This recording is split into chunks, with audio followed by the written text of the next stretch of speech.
merci de m'avoir invité sur ton blog Afroféminine. Oui, c'est nous qui sommes contents de t'avoir. J'aimerais qu'on commence tout de suite par découvrir qui est Kéza Nubré-Grand-Bonheur.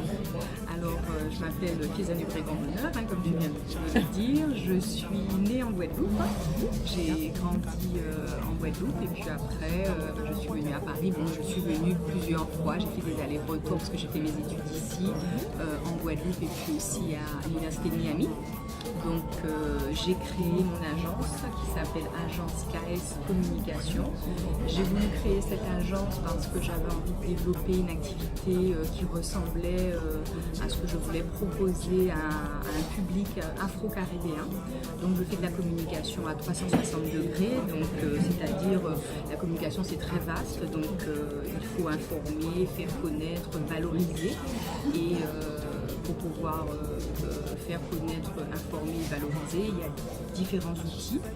Donc on peut utiliser le digital, on peut utiliser la presse par les relations presse, les relations publiques aussi pour donner à un événement une autre envergure et puis aussi l'événementiel. Donc je fais de la coordination d'événementiel, je fais des relations presse, des relations publiques et du conseil.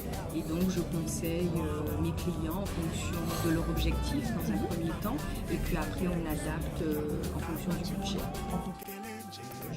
J'avais une idée de la manière dont il fallait aborder le développement de ces sociétés sur la communication. D'accord. Et tu penses qu'elles ont des besoins spécifiques, ces sociétés-là? En fait, souvent, moi je trouvais que si on parle d'événements culturels, très souvent les événements culturels afro-caribéennes se contentaient d'informer leur communauté. Et donc c'est pour ça que je parle beaucoup de multiculturalisme et de faire connaître leur événement à d'autres personnes. Donc l'idée pour moi c'était de leur dire ok, c'est super ce que vous faites. Imaginez on va prendre un exemple, j'ai travaillé avec Christian de Montaguer qui a une boutique dans le 7e arrondissement qui s'appelle L'Art de Vivre dans les Caraïbes, très belle boutique, première cave à Rome de France. Donc l'idée c'était justement de faire connaître sa boutique. Il y a une boutique où il y a le rhum du monde entier, les rhums du monde entier et les rhums bien sûr des Antilles, mais de le faire connaître pas spécialement, pas que en par la communauté afro-caribéenne. Tout à fait. Aller au-delà. Aller au-delà. D'accord. C'est quoi le multiculturalisme pour toi? Alors pour moi, le multiculturalisme dans un monde qui bouge, parce que la France, étant donné son histoire, donc l'esclavage, la colonisation, est un pays multiculturel. Donc l'idée, c'est toujours de se dire que si on ne veut pas que notre culture s'éteigne, se meure, il faut que nos cultures soient connues et soient partagées avec, on va dire, ceux qui la connaissent moins, les franco-gaulois, ou notre histoire aussi. Avec un maximum de personnes. Voilà, avec un maximum de personnes. La partager notre histoire, qui est très souvent méconnue, partager nos cultures, pas simplement entre nous, par exemple nous entre Antillais, mais peut-être aussi avec les Antillais et les ultramarins, parce que les Antillais c'est la Guadeloupe et la Martinique et l'outre-mer est beaucoup plus vaste, et ensuite aussi avec toute cette communauté africaine, parce que l'Afrique c'est vaste et il y a une grosse communauté. Et on ne connaît pas forcément la communauté, enfin pas si bien la communauté caribéenne que ça en fait. Non, pas du tout. C'est-à-dire que déjà, très souvent on dit les Antilles, parce qu'on ne se rend pas compte que les Antilles c'est la Guadeloupe et la Martinique et Haïti. Ce sont les petites Antilles. On confond tout ça, on confond l'outre-mer, les Antilles, etc. Donc, et c'est comme l'Afrique. Voilà, l'Afrique c'est un continent. Donc le Camerounais, le Congolais, le Zaïrois, enfin c'est très vaste tout ça. Donc l'idée pour moi c'est que justement que les ultramarins connaissent leur culture, celle de la Polynésie française, de Saint-Pierre-et-Miquelon, aussi, de la Guyane, de la Réunion, la Martinique et la Guadeloupe, mais aussi il y a aussi un métissage aujourd'hui en Île-de-France entre les communautés africaines et les communautés des Outre-mer et les Français, ce que j'appelle le franco-gaulois. Donc il y a et donc c'est important de partager nos cultures, de les faire connaître justement pour qu'elles ne se meurent pas, puisqu'on est dans un pays multiculturel, on est dans un pays qui bouge parce que son histoire a fait qu'aujourd'hui c'est un pays qui est multiculturel. Okay, oui. J'aimerais qu'on parle d'une autre corde à ton arc qui est l'écrin politique. Est-ce que tu peux nous dire la motivation, quel était le but quand tu l'as créé, ce que c'est déjà, quelles étaient tes motivations et voilà, comment s'est passé ce partenariat avec Nofi qui est un média majeur quand même dans la communauté afro? Tout à fait. Donc en fait, c'est une rencontre, une belle rencontre. J'ai rencontré à l'époque Sarah Kouaka, qui était à l'époque la rédactrice en chef de Nofi. Et on s'est rencontrés à un événement, j'avais fait un petit discours et elle était venue, elle m'a appelé en me disant tiens, je vous ai entendu parler, chez Nofi on aurait aimé développer plus le côté politique. Et je lui ai dit ça tombe bien, génial, moi j'ai une idée que je voulais développer depuis un moment. Et donc du coup elle m'a fait rencontrer le patron de Nofi, qui est Christian Zélat. Et je lui ai dit que j'avais une idée, c'était créer des petites vidéos où j'interviewais des élus. J'appelle ça les élus de la diaspora. Pourquoi? Parce que j'ai eu la chance de pouvoir être aux côtés de Babette de Rosière, qui était sur la liste de Valérie Pécresse pour les régionales. D'accord. Donc j'ai eu la possibilité de bosser sur la campagne des élections des régionales. Et là, et aussi parce que je fais beaucoup partie de beaucoup d'associations, je me suis rendu compte qu'il y avait énormément, on va dire, de noirs, noirs, métis, des gens issus de la diaspora qui étaient élus. Donc soit plus qu'on ne le croit, plus qu'on ne le croit, donc adjointe au maire, à la région Île-de-France, au département, il y en avait partout.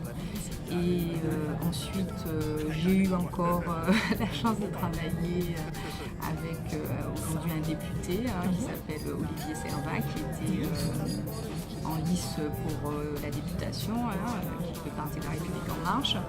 Et là, je me suis rendu compte qu'il y en a énormément, sauf qu'on ne les voit pas, on ne les connaît pas.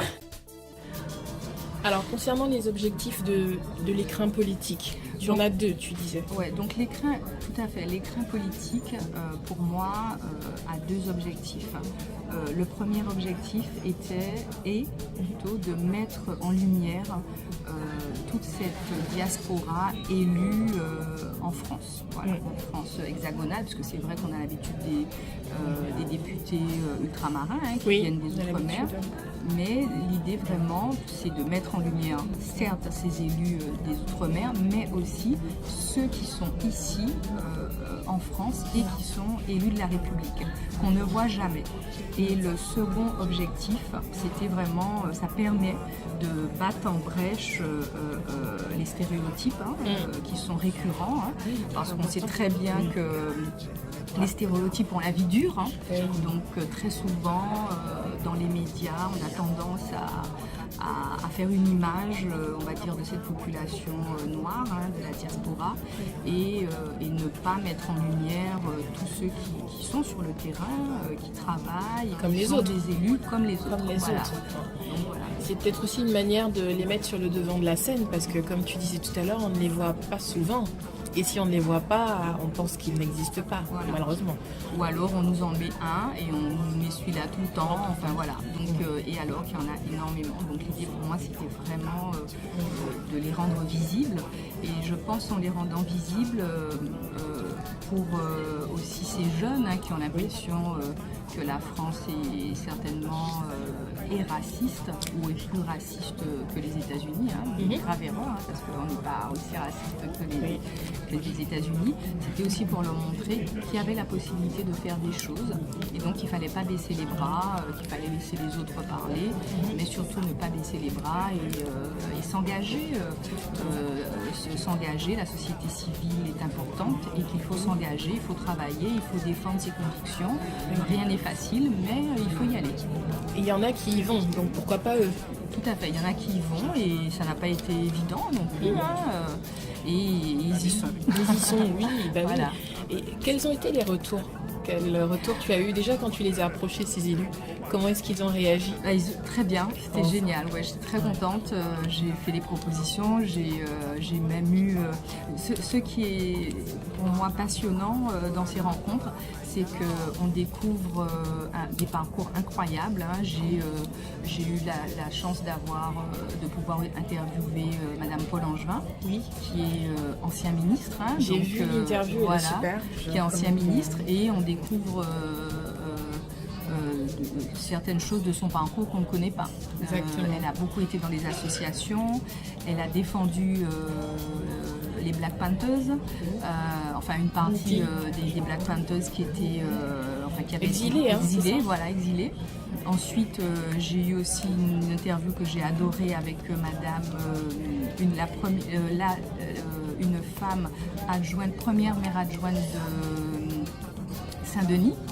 Voilà, et qui a un parcours incroyable, ou alors des jeunes collaborateurs parlementaires, parce qu'il faut savoir que quand le député arrive à l'Assemblée, donc il a bien sûr des collaborateurs, donc j'ai eu la chance de pouvoir rencontrer des collaborateurs parlementaires, voilà, ça va vraiment de l'adjointe au maire aux députés, en passant par des anciens ministres, et puis j'espère que j'aurai des ministres aussi. Oui, voilà. Donc c'est l'écrin politique, en tout cas, j'invite ton public, en tout cas, à aller voir l'écrin politique, c'est rafraîchissant, je veux dire. Et justement, tu vois, tu fais beaucoup de choses. Tu es très active, très dynamique. Et moi, j'ai une question plutôt d'ordre général en tant que femme. Comment tu arrives à gérer cet emploi du temps de fou? Qu'est-ce qui te donne cette niaque d'y arriver? Parce qu'il y a beaucoup de femmes qui aimeraient se lancer et qui n'osent pas parce qu'elles ont les enfants, elles ont un travail qui leur prend beaucoup de temps.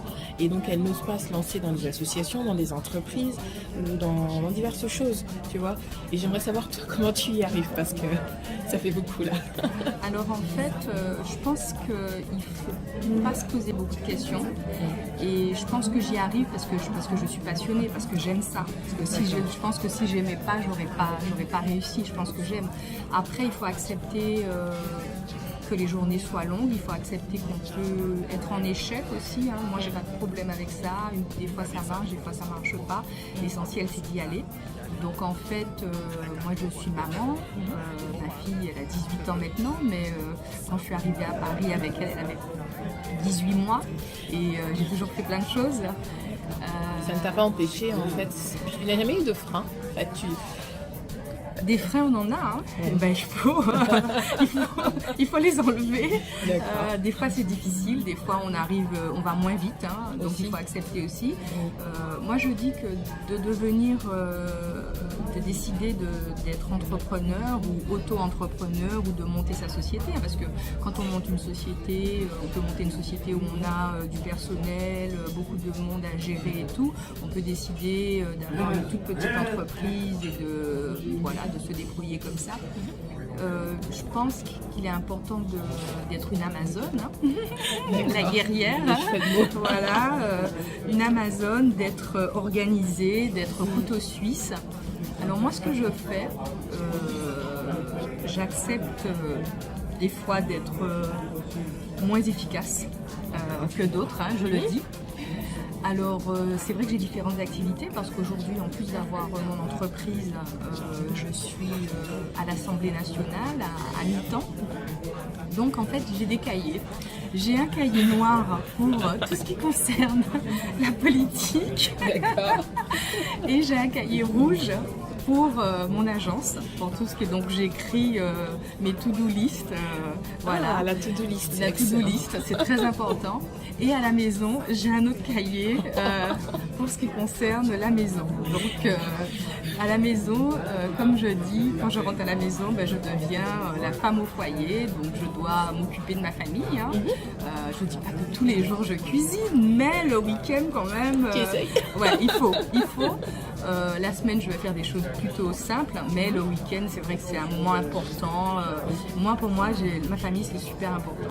D'accord. Oui. La famille, pour moi, c'est super important. Ça me fait du bien, ça me donne de la force. J'ai besoin de discuter avec eux, d'échanger avec eux. J'ai 2 frères qui s'appellent Ken et Karim, qui habitent pas Paris, qui habitent en Guadeloupe. Mais quand je sens que c'est difficile, j'ai besoin de discuter avec eux.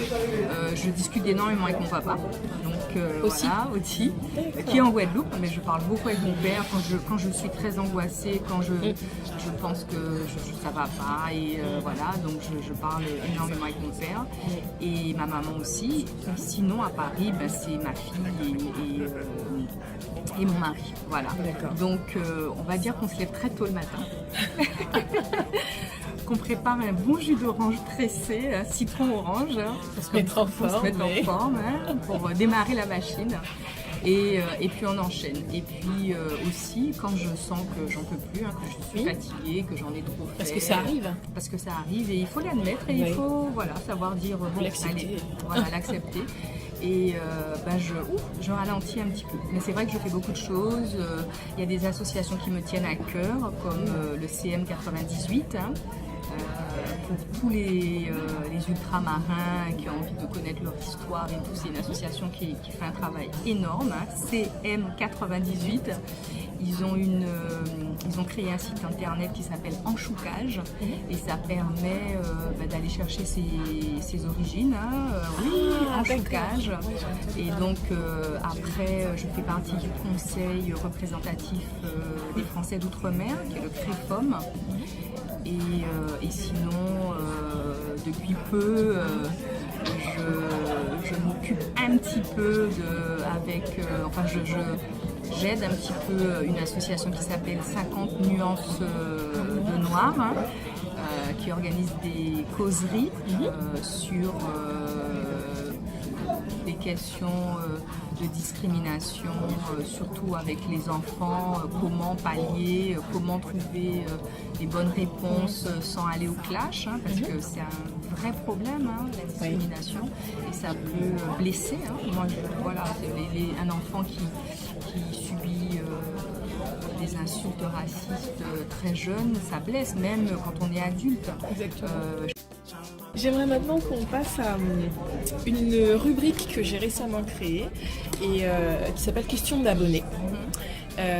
Je demanderai dorénavant à certains de mes abonnés de participer aux interviews et ça a été le cas pour toi. Tu es la première et tu inaugures c'est génial. cet aspect-là, cette rubrique. Alors la première question est d'Anisha qui dit ceci. Penses-tu qu'il y ait un profil ou une personnalité type pour réussir dans l'entrepreneuriat? Est-ce que tu peux répondre à ça? Un profil type. Alors, je pense que les gens qui réussissent, alors, qu'est-ce qu'on entend par réussir? Alors, voilà, déjà. Alors, souvent, il y a des gens, pour eux, réussir, c'est être épanoui. Voilà. Après, il y en a d'autres, c'est gagner beaucoup d'argent. Voilà. Ou sortir, sortir d'un milieu social pour s'élever, pour aller... s'élever socialement. Donc, est-ce qu'il y a un profil type? Alors, je dirais toujours que le profil type, c'est être passionné, avoir une idée. Parce que il y a des gens qui vont y arriver très rapidement, d'autres plus lentement. Mais je pense que ce qui va permettre à quelqu'un d'être un entrepreneur, c'est avoir envie de faire quelque chose, avoir envie de créer quelque chose, avoir une idée. Voilà. Envie de développer une idée, en fait. Une idée, voilà. D'accord. C'est tout bête, mais moi j'observe beaucoup ce qui se fait. Par exemple, dernièrement, j'ai vu sur le web une jeune fille qui avait créé un sac à main où on pouvait mettre son tupperware, ses chaussures et tout ça, parce qu'elle elle, en allant au boulot, elle avait 3-4 sacs parce qu'elle ramenait sa gamelle. Et en fait, elle a eu cette idée, elle l'a développée et voilà, ça se vend et ça, voilà. Donc, elle aura de nouvelles clientes bientôt, je pense. Ben moi aussi. Voilà, je veux mon sac à main. Je trouve ça super innovant. J'ai trouvé l'idée était intéressante et au départ, dans sa vie, elle n'avait pas commencé par être entrepreneur. Elle avait commencé par travailler. Et donc il y a plein de profils comme ça. Après, il y a des gens dès qu'ils ont fini leur étude, ils font des études pour ça, ils savent exactement où ils veulent aller. Il y a des gens très tôt qui savent qu'ils veulent être entrepreneurs. Souvent, quand on est d'une famille, moi je viens d'une famille d'entrepreneurs, donc c'était normal, voilà, j'avais pas peur. Parce que quand on vient pas d'une famille d'entrepreneurs, c'est souvent difficile parce que les parents vont pas... Il y a une sécurité, les parents ont peur. Voilà. Et puis quand on vient d'une famille d'entrepreneurs, on y va rapidement, hein. On se dit, bon, je vais acheter ça, j'en achète 10, je les vends, ça va me rapporter tant. On est des commerçants. On est des commerçants parce qu'on a grandi dans ça aussi, voilà, même si c'est pas toujours le cas. Voilà. Mais... Moi, j'ai un papa qui est commerçant, donc... on achète, on revend, c'est voilà, c'est comme ça, depuis tout petit. Voilà. Tu as baigné dedans, ça. J'ai baigné dedans, voilà. Ça aide. D'accord. J'espère qu'Anisha aura sa réponse. Et mais Anisha peut ne pas être d'une famille d'entrepreneurs et y arriver. Hein. Donc il y a la passion. La passion. Bah déjà avoir une idée. La passion. La patience aussi, t'as dit. La patience. Voilà. D'accord. La patience. On va retenir les trois. J'en aurais besoin aussi en passant. Alors ma deuxième question, elle est de Carmen, qui demande est-ce que finalement l'entrepreneuriat est aussi intéressant qu'on peut le voir sur les réseaux sociaux. Alors la question a l'air un petit peu générale, mais c'est vrai qu'en ce moment on voit énormément d'initiatives entrepreneuriales, notamment chez les jeunes de la diaspora afro-caribéenne et autres. Et ça a l'air toujours passionnant quand on voit les autres y aller. Aussi passionnant que sur les réseaux sociaux. Tout dépend de ce que la personne partage sur les réseaux sociaux. Je dirais que l'entrepreneuriat est passionnant. L'entrepreneuriat est dur, c'est difficile. Hein. Il y a des périodes très difficiles. Il y a des périodes où on n'a pas de salaire. Hein. On est les derniers à pouvoir se rémunérer. Et aussi passionnant, tout dépend de ce que la personne met sur les réseaux sociaux. Il y a des gens qui sont un peu dans l'esbrouf, voilà, et puis il y en a d'autres qui expliquent leur parcours parce qu'ils en ont besoin aussi. Et comme tu disais, dans la diaspora, il y a énormément de jeunes qui se lancent, donc il y en a qui se lancent parce qu'ils ont plus peur, ils se disent moi je peux y arriver parce que j'ai entendu une autre personne qui s'est lancée et puis pourquoi pas, et voilà, ça crée plein d'entrepreneurs et c'est une très bonne chose. Mais je pense aussi que l'entrepreneuriat devient aujourd'hui important chez les jeunes parce qu'il y a un problème de chômage, hein, c'est pas évident. Donc on parle beaucoup d'auto-entrepreneurs ou de personnes qui montent leur société. Voilà. Donc c'est quelque chose, on est actuellement dans une société qui bouge beaucoup, donc il y a beaucoup d'auto-entrepreneurs, il y a beaucoup d'entrepreneurs et c'est dans l'air du temps. C'est dans l'air du temps et il faut y aller. Il y a des gens qui travaillent à côté, qui commencent à monter leur entreprise, qui développent un peu leur activité en plus d'une activité classique. Oui, finalement, on peut dire que l'entrepreneuriat, alors oui, c'est passionnant, mais c'est dur. Oui, l'entrepreneuriat est passionnant, mais l'entrepreneuriat est dur. C'est dur. Voilà. Donc, même si on nous vend, même si on voit parfois des profils ou des vidéos de personnes qui nous expliquent qu'elles ont monté ci et que ça a réussi, il ne faut pas qu'on perde de vue en fait qu'elles ont derrière elles un parcours qui est bien souvent pas aussi simple et plus comment je pourrais dire, plus compliqué que ce qu'on voit. C'est qu'on passe par beaucoup d'embûches. Oui, tout à fait. On passe par des embûches, c'est passionnant, on passe par des embûches, on peut réussir très rapidement, on peut échouer, mais il ne faut pas avoir peur de remonter sur le cheval. Hein. Je dis toujours, on peut avoir la tête sous l'eau, mais tout dépend combien de temps on va garder la tête sous l'eau. Eh bien, ma foi, merci beaucoup Keïsa pour cet entretien. Merci beaucoup Sanji, j'étais ravie d'être sur ton blog. Hein. C'est moi. Et puis j'invite encore toutes tes lectrices et tes auditrices à venir découvrir l'écrin politique sur le média Nofi.